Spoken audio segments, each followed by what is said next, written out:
24 अगस्त 1608 ये वही दिन था जिस दिन पहली बार ब्रिटिश भारत के सूरत में समुद्री मार्ग से एक व्यापारी के रूप में आए थे। दरअसल 1599 में ब्रिटेन की क्वीन एलिजाबेथ ने एक ब्रिटिश कंपनी को चार्टर्ड ग्रांट किया था, जिसमें उन्हें ये परमिशन दी गई थी कि वो भारत जाकर व्यापार कर सकते थे। और इस कंपनी का नाम और कुछ नहीं बल्कि द ईस्ट इंडिया कंपनी था, जिसने भारत पहुंचकर व्यापार करना तो शुरू कर दिया, पर यहाँ मौजूद धन संपदा को देखकर उसके अंदर का लालच बढ़ने लगा और पैसे कमाने के लालच में इन्होंने भारत पर धीरे धीरे अपना कब्जा जमाना शुरू कर दिया। अंग्रेजों के इस लालच का सबसे पहला शिकार बना भारत का बंगाल प्रोविंस, जहाँ पर पहली बार उन्होंने खुद को नवाब घोषित किया और मुगल शासक की मदद से यहाँ की दीवानी हासिल कर ली। पर क्या ये इतना आसान था? क्या ब्रिटेन की एक छोटी सी कंपनी के पास इतनी पावर थी कि वो भारत को गुलाम बना सके? और अगर नहीं तो फिर आखिर ये कैसे हुआ? कैसे उन्होंने एक एक करके भारत के शासकों को अपने जाल में फंसाया और कैसे उन्होंने सत्ता हथियाना शुरू किया? और इस पूरे घटनाक्रम में प्लासी के युद्ध और बक्सर के युद्ध का क्या योगदान था? आइए सिलसिलेवार तरीके से जानते हैं। ये वीडियो न सिर्फ आपको भारत के उस डार्क पास्ट से इंट्रोड्यूस करवाएगा, बल्कि इस बात को समझने में भी मदद करेगा कि आखिर भारत गुलाम बना ही क्यों। 3 मार्च 1707 यही वो दिन था जिस दिन मुगल शासक औरंगजेब की डेथ हुई थी और यही वो दिन था जिस दिन से मुगल साम्राज्य का पतन होना शुरू हो गया था।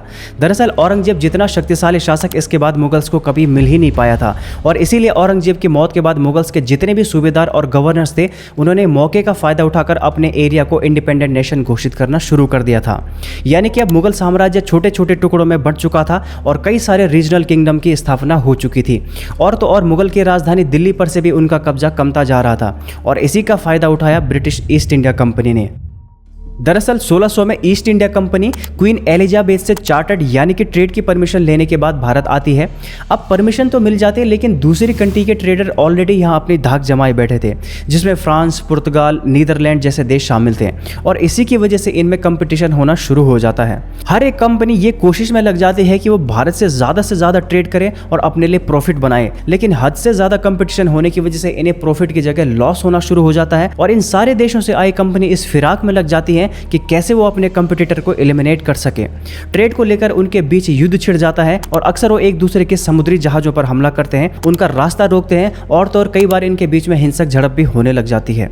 और इसी वजह से अब ब्रिटिश ईस्ट इंडिया कंपनी अपने साथ हथियार रखना शुरू कर देती है और साथ ही साथ ये अपने ट्रेडिंग पोस्ट को अपने राइवल्स के हमले से बचाने के लिए इसका फोर्टिफिकेशन यानी कि किलाबंदी करना भी शुरू कर देती है। और यही बात लोकल रूलर्स के लिए एक परेशानी का सबब बनने लगती है। अब ये बात तो नॉर्मल सी है कि कोई भी रूलर ये नहीं चाहेगा कि कोई बाहरी उसके राज्य में आकर अपना एक किला बना ले और तो और अपनी एक फौज भी रख ले, और इसीलिए लोकल रूलर्स के द्वारा ईस्ट इंडिया कंपनी का विरोध होना भी शुरू हो जाता है। 1651 में ब्रिटिश ईस्ट इंडिया कंपनी ने हुगली नदी के किनारे अपनी पहली फैक्ट्री खोली, जिसमें सामान रखने के लिए वेयर हाउस और ट्रेड संभालने के लिए ऑफिसेस बनाए गए थे। जैसे जैसे इनका ट्रेड एक्सपेंड होता गया, ये बड़े बड़े मर्चेंट्स को अपनी फैक्ट्री के पास बसने का लालच देने लगे और इस तरह फैक्ट्री के आसपास उनकी एक छोटी सी कॉलोनी बन गई। 1671 में ब्रिटिशर्स ने किसी तरह मुगल ऑफिशियल्स को घूस देकर बंगाल के 3 गांवों यानी सुतानीति, गोविंदपुर और कलिकटा, जो कि बाद में कलकत्ता बना, उसकी जमींदारी हासिल कर ली। यानी कि अब वो इन सारी जगहों से टैक्स कलेक्शन कर सकते थे। इसके बाद उन्होंने मुगल शासक औरंगजेब को बहला फुसलाकर अपने लिए एक फरमान जारी करवा लिया, जिसमें ईस्ट इंडिया कंपनी को टैक्स फ्री ट्रेड करने का परमिशन दे दिया गया।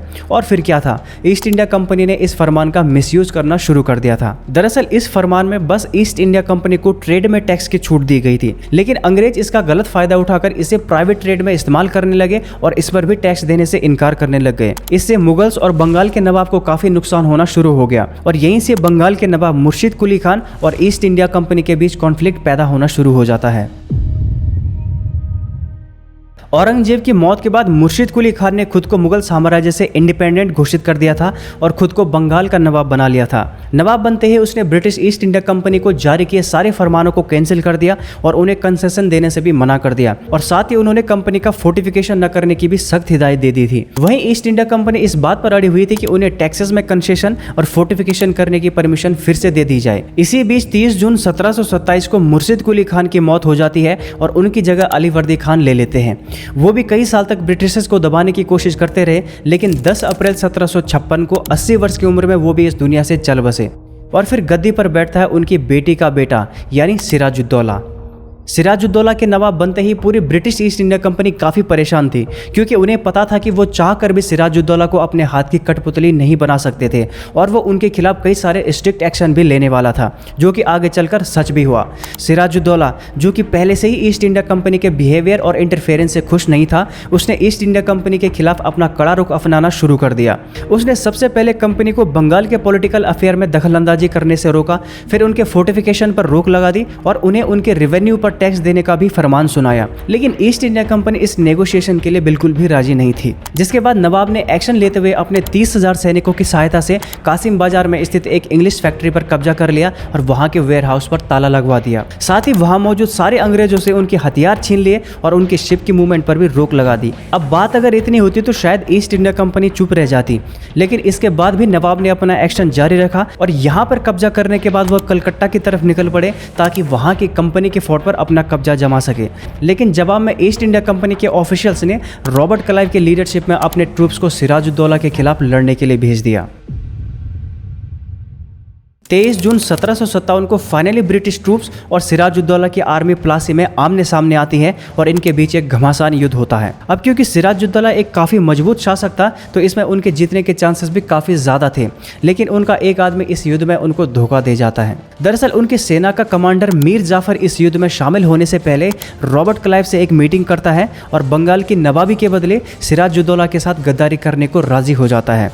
और इस युद्ध के दौरान वो अपनी सेना की एक टुकड़ी को लेकर प्लासी जाता ही नहीं है, जिससे सिराजुद्दौला की आर्मी कमजोर पड़ जाती है और उन्हें अंग्रेजों से बुरी हार का सामना करना पड़ता है और इस युद्ध में सिराजुद्दौला की भी हत्या कर दी जाती है। इसके बाद ब्रिटिशर्स ने अपने पपेट यानी कि मीर जाफर को बंगाल का नवाब घोषित कर दिया। दरअसल अभी तक ब्रिटिशर्स के अंदर भारत में सत्ता हासिल करने का लालच नहीं आया था, वो बस यहाँ से ज़्यादा पैसा कमाना चाहते थे और इसीलिए उन्होंने बंगाल की नवाबी अपने हाथ में न रख करके मीर जाफर को थमा दी और उससे वो सारी शर्तें मनवा ली जो वो सिराजुद्दौला से डिमांड कर रहे थे। लेकिन धीरे धीरे मीर जाफर भी ईस्ट इंडिया कंपनी के खिलाफ काम करना शुरू कर देता है और अब ईस्ट इंडिया कंपनी को लगने लगता है कि उन्होंने मीर जाफर को बंगाल की गद्दी थमाकर बहुत बड़ी भूल कर दी। दरअसल मीर जाफर ने कई साल नवाबी करने के बाद अपनी प्रजा की भलाई के लिए ईस्ट इंडिया कंपनी के खिलाफ प्रोटेस्ट करना शुरू कर दिया था, जिस वजह से अंग्रेजों ने उनसे उनकी नवाबी छीन के उनके सन इन लॉ यानी मीर कासिम को गद्दी पर बिठा दिया। पर एक समय के बाद मीर कासिम के साथ भी वही परेशानी उत्पन्न हो गई और उसने भी कंपनी के गलत कामों के खिलाफ कंप्लेंट करना शुरू कर दिया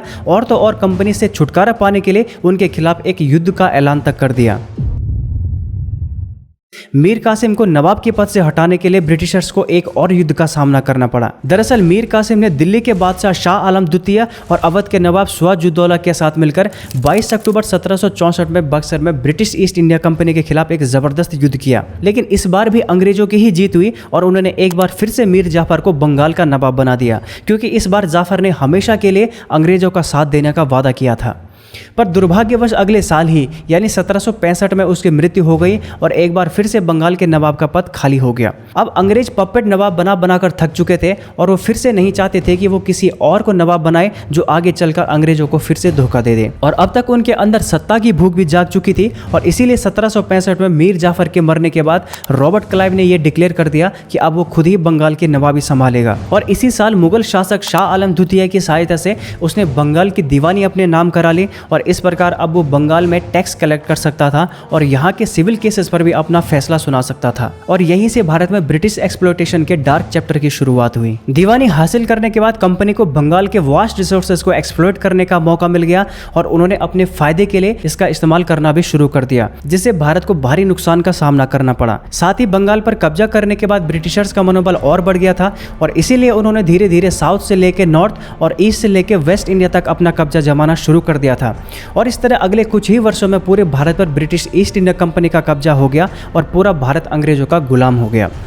तो ये थी आज की वीडियो जिसमें आपने जाना कि कैसे भारत धीरे धीरे अंग्रेजों के चंगुल में फंसा और कैसे ब्रिटिशर्स ने अपने धूर्त चालों से भारत को अपना गुलाम बनाया। उम्मीद है आपको ये वीडियो पसंद आई होगी। अगर वीडियो अच्छी लगी होगी तो लाइक करना और ऐसी वीडियो देखने के लिए चैनल को सब्सक्राइब करना। जय हिंद, वंदे मातरम।